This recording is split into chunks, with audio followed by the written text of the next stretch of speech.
muito obrigada por me receber aqui na sede do PL, em Brasília. E eu já começo te perguntando sobre a eleição de Donald Trump.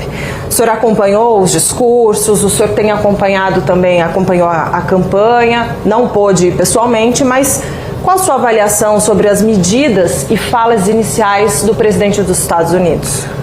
Primeiro, por 2 anos, eu fui presidente aqui e Trump lá. Tivemos um excelente relacionamento. Muitas medidas, sinalização da nossa parte, como por exemplo, isentamos de visto o americano para vir para cá como turista. Ele nos deu a condição de grande aliado extra-OTAN, permitindo que as Forças Armadas adquirissem tecnologia e armamento de forma mais rápida e barata.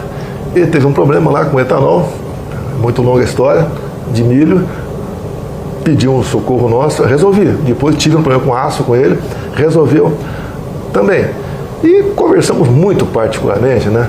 Uma das conversas que mais acalorada era sobre como resolver a questão da Venezuela.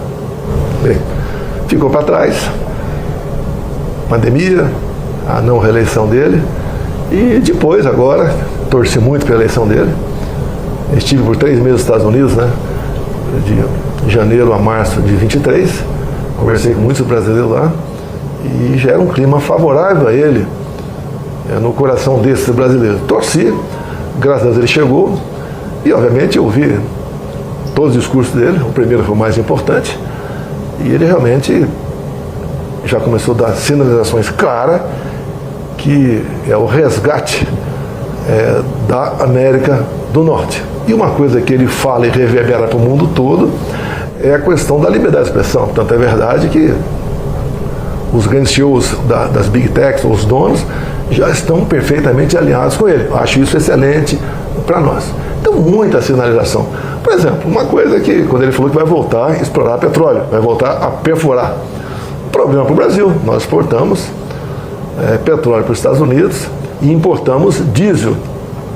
Ou seja, a gente não pode aqui ficar de costa, né, fingindo que não existe a margem equatorial para a gente explorar petróleo, ali próximo do Suriname e da Guiana. Entre outras coisas positivas, né, ele botou um fim na agenda woke. Eu digo que eu lutava contra essa agenda antes dela existir. Nós somos iguais, ninguém interessa o que com a minha vida particular ou a tua, né? Somos iguais. E acaba com essa discriminação. Já mandou cortar verbas para ONGs que mexam aqui no Brasil com as causas identitárias, entre ela ideologia de gênero. Agora, realmente, né, é um discurso de se colocando no lugar dele, de se orgulhar. Gostaria, obviamente, de muita coisa fazer aqui no Brasil, caso tenha oportunidade, Deus me deu a oportunidade de voltar à presidência. No discurso dele, nos decretos que ele já assinou, ele tem uma agenda muito forte em relação à deportação em massa de imigrantes ilegais. E a gente sabe que tem cerca de 230 mil brasileiros indocumentados nos Estados Unidos. Eu queria te ouvir sobre essa preocupação com as famílias desses brasileiros, com esses brasileiros. Qual que é o posicionamento do senhor? Lá é a casa dele, como aqui é a nossa. Quem não está de forma legal tem que buscar uma maneira de se legalizar. Não são apenas brasileiros, se calcula um pouco mais de 10 milhões de ilegais lá. Uma parte disso foi gente que não tinha qualquer qualificação para ir para lá. Empurraram para lá muito tipo de gente que frequentava até presídios em outros países. Então ele está fazendo a coisa certa, foi compromisso de campanha, ele já começou a fazer esse trabalho lá. Você pode ver o Brasil, se você ver a nossa lei de imigração, acho que é 16, 17, é uma coisa que é para trás. Se chegar um navio, um porto de Santos, com 2 mil estrangeiros ali dentro, que seja de onde for, ele passa a ter direito mais do que nós brasileiros, não pode ser assim. No meu governo, eu não aceitei aqui certas, ou melhor, não aceitei ninguém vir para cá, a não ser um pouco mais de 200 afegãos, que eram cristãos, a pedido de lideranças evangélicas e do judiciário também. Trouxemos esse pessoal para cá. Mais ninguém além disso. São costumes diferentes, são pessoas que não agem conforme a gente age. É pessoas que têm comum se casar com uma menina de 12 anos de idade. Você não pode admitir isso. Isso está na nossa lei, que você tem que respeitar e reconhecer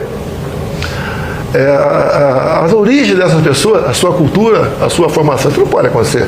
Agora, se você olhar que está acontecendo com muitos países da Europa, você cai para trás. Estão perdendo a sua identidade. Alguns achavam que essas pessoas iam chegar lá e ser grato àquele país, muito pelo contrário. Estão com uma agenda própria, cuidando de si e trabalhando para que esse novo pedaço de terra seja semelhante ao que eles ocupavam anteriormente. Então, a Trump não mentiu e está fazendo a coisa certa. Nós não temos esse problema aqui. E eu acho que ele está fazendo o que prometeu.